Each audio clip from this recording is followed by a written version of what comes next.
नमस्कार। आज हम करेंगे शीर्षासन और इसके लाभ क्या हैं उसके बारे में जानेंगे।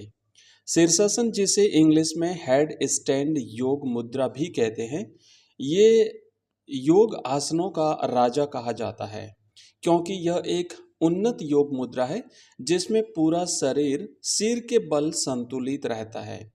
इसे करने से मानसिक स्पष्टता, रक्त संचार में सुधार और एकाग्रता बढ़ती है। आप इसे शुरू में दीवार का सहारा लेकर के कर सकते हैं। शीर्षासन करने की विधि के बारे में हम जानेंगे। सबसे पहले तैयारी करें।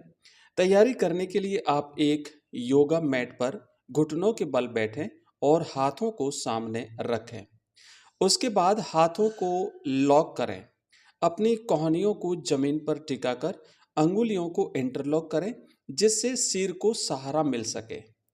इसके बाद सिर को अपनी हथेलियों के बीच में रखें और धीरे धीरे शरीर का भार सिर और कोहनियों पर डालें। इसके बाद पैर उठाएं। धीरे धीरे अपने दोनों पैरों को ऊपर उठाएं और शरीर को सीधा करें। संतुलन बनाने का प्रयास करें।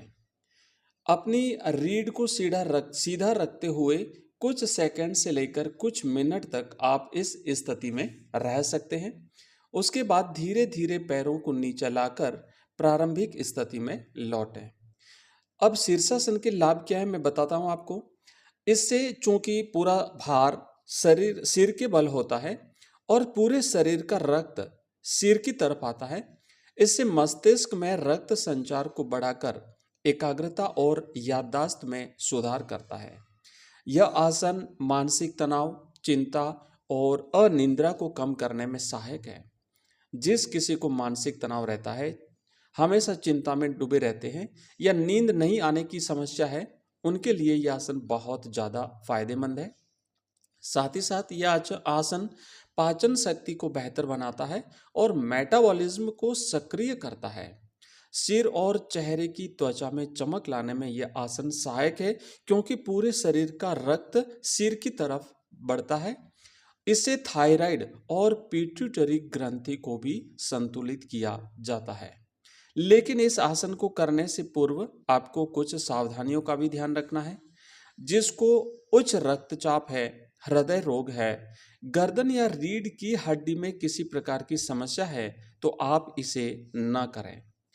इसे हमेशा किसी योग प्रशिक्षक की निगरानी में करें। खास करके शुरुआत में आपने अगर डायरेक्ट इसे करने की कोशिश की तो कोई नुकसान हो सकता है। सबसे जरूरी चीज है कि इस आसन को करने से पहले ध्यान रहे आपका पेट खाली हो।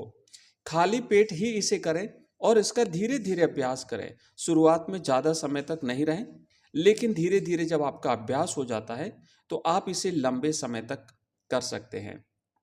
लेकिन अगर आप शुरुआती स्टेप में हैं या शुरुआत कर रहे हैं तो दीवार का सहारा लेकर या किसी अनुभवी व्यक्ति की मदद से ही अभ्यास करें। अपने स्तर पर इसे करने की कोशिश न करें। शीर्षासन बहुत ही उपयोगी आसन है, लेकिन इसका अभ्यास करने से ही इसमें पूर्णता आती है, इसमें परफेक्शन आता है। इसका अभ्यास धीरे धीरे करें। हमारे जो मस्तिष्क में नकारात्मक जो विचार हैं वो हटते हैं और पूरा का पूरा दिमाग पॉजिटिव होता है। एकाग्रता बढ़ाने में बहुत ज़्यादा सहायक है। विशेष करके जो विद्यार्थी हैं उनके लिए तो ये बहुत ही उपयोगी आसन है और जिनके सिर के बाल झड़ते हैं उन लोगों के लिए भी शीर्षासन बहुत उपयोगी है। आपके बाल झड़ना या तो कम हो जाएंगे या नए बाल आना शुरू हो जाएंगे। इसी प्रकार के नए नए आसन रोज सीखने के लिए आप हमारे इस चैनल को सब्सक्राइब करें। प्रतिदिन आपको यहाँ पर कोई न कोई योग आसन सिखाया जाता है। धीरे धीरे आप नीचे आ जाएंगे, अपनी सामान्य स्थिति में आ जाएंगे और आप अगर इसका नियमित अभ्यास करते हैं तो पूर्णता प्राप्त करेंगे।